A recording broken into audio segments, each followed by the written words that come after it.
What's going on, guys? This week we're going to be reviewing the 2-Butt Goat box and Animation Throwdown. Before we start though, I want to take a quick moment to apologize to you guys on how delayed this week's review video has been.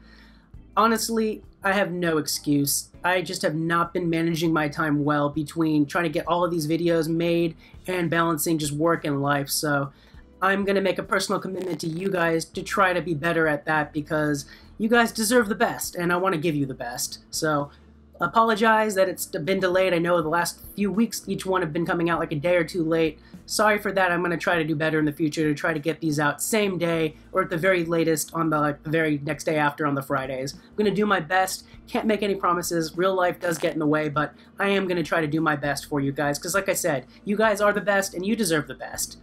That being said, let's jump right into this. We're going to be taking a look at the legendary pre-combo first, 2-Butt Goat. So here's the thing with this card. I hate this card as a pre-combo. Stat-wise, its 20 attack is great, but its HP at 41 is horrible. That's actually very similar to the same HP as just Gene by himself. There's no reason that the pre-combo version of this should have the same HP as the base character used to make it. That's just horrendous. So that's already working against it there, because you can't really run this on defense because of how low that is. Even on attack, I would be hesitant to run this because of that.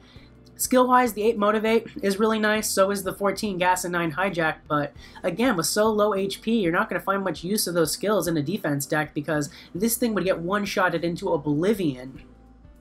You might be able to find some good use for this on a whatchamacallit, a Bob's Burgers Siege Island. Might work well because of the boost you would get in Siege, but outside of that, I would never run this in my standard deck in Secret Fight Club, Rumble challenges, none of that. Like, if I were to buy this box, it would just be for the items, and I would not be using this card at all. That's how much I dislike this pre-combo. So yeah, you might be able to find a use for Siege. Anything else, would not recommend running it. Run it at your own risk. Now we're going to take a look at the items in the box here. First up is the Queen of Castaros. So this one is a great item to run defensively in Rumble. Because look at those stats. The 11 attack, it's not great, it's not horrible, but that 51 HP right there, that's gorgeous. That's a great HP to have for defense. Not to mention its skills are fantastic support skills. 5 shield all the other animal cards, 5 cheer all the other animal cards. Got a whole line. If you have a whole line of these out on the field running on defense, it's going to be annoying as hell to deal with that. So, great card to run defensively in an animal deck. I'm kind of sad that they didn't release this sooner. This is the first box they released it in, and honestly, pre-combo wise, it's a pretty shitty box, so you're pretty much buying this box, in my opinion, for this card right here. The next item we're going to be looking at in the box is Sacrificial Robot Goat. We talked about this one in a previous box review. This is a really good versatile card. This is great for offense and defense. Defensively, 39 HP right here normally is not great, but you do have the 9 sturdy wall here to try to back that up a bit, so that helps a bit. The 16 attack is great, so that'll work great on offense or even on defense, causing some damage if it isn't one-shotted. It does have the 9 boost here, which will increase its attack by 9 every time another card combos down your line, so even if it doesn't combo this card can get stronger. After one combo, you're already looking at a 25 attack. And it does have a heal all 3, which just makes it a great little mini support healer to all your other cards on the line if you need some extra heals on there if you play it in a strategic spot. And the last animal item in the box is going to be Knife Wielding Seal. This is another one we've covered a few times in previous box reviews, but to give you a quick recap, this is one of the best defensive cards to run for animal, and it also does work for offense as well, a little bit there. Its starting attack at 7 is pretty crappy, but the 5 Craze can get that off the ground pretty quickly. It does have the 10 Punch, which is doing some nice damage, and between the BGE heals with Animal going on, it gets healed up pretty well with its 59 base HP. But that base HP of 59 is what makes this card fantastic for defense. It is really hard to one-shot. In fact, I don't even think there is anything that can one-shot it right off the bat if it's played in slot 1 with all that HP. So it's a great card to run on defense for that reason alone. That's going to do it for all of the items in this box. If you want to see the combos that you can make with these items, be sure to check out my complete guide to the Animal BGE video if you haven't already, or if you need a quick refresher to see what kind of combos you can make with these cards, because I went over all of them in that video. Go ahead and check it out. The link will be down in the description. Now let's go ahead and check out the characters in this box. First up is going to be Eugene Belcher. So, here's the sitch with Jean. Let's see, what does Jean say? I'm going to make the psychedelic crop top of my dreams. Yeah, that sounds like something Jean would say. So Jean he's a pretty good card to have multiple copies of. He's one of those rare heroes for the character cards that has an inherent trait. Jean is a musical card, so whenever the musical BGE is active, he gets the buff from that as well as the musical item. So that's already a really huge pro in his favor there. His 16 attack is pretty good for a character card. 40 HP is not horrible. It's better than a lot of the other ones. It's not like great either though. It's not like 50 plus, so you can run it defensively. It is a bit of a risk, but you can run him defensively. He does have the 8 Motivate, which is really good there to help you boost up your cards on your flanks. What really makes him really great, though, is his 12 Gas and his 6 Hijack. Those are 2 really nasty skills to have to contend with. So yeah, Jean is a pretty good character to have multiple copies of for various reasons. He has some pretty good combos across a couple different BGEs, and he's a musical card in and of himself, which makes him great. And our other character in the box is going to be Bobby, whose favorite foods consist of chicken liver sandwiches, lutefisk, and fruit pies. So let me tell you about my man Bobby here. Bobby, with his 9 attack and 44 HP, is better suited normally towards defense than offense, but depending on the BGE and what combos you're going for, you can run him on offense. Especially for Animal, he does have a healing combo, so if you need some healers, you can run him on offense as well as defense. Skill-wise, his 8 Payback is great defensively to cause some damage to your opponents in challenges and Rumble. Same with the 8 Punch, another great way for that 1-2 kapow to cause some damage on them to try to prevent those perfect scores. He also does have 4 Craze, so if you do run him on attack, or even on defense, if it doesn't combo right away, he can get stronger little by little every turn by 4 there. So yeah, Bobby's a pretty good character to have multiple copies of too. Honestly, for King of the Hill, I think Hank is the better character, but Bobby's not bad to have a few in your pocket.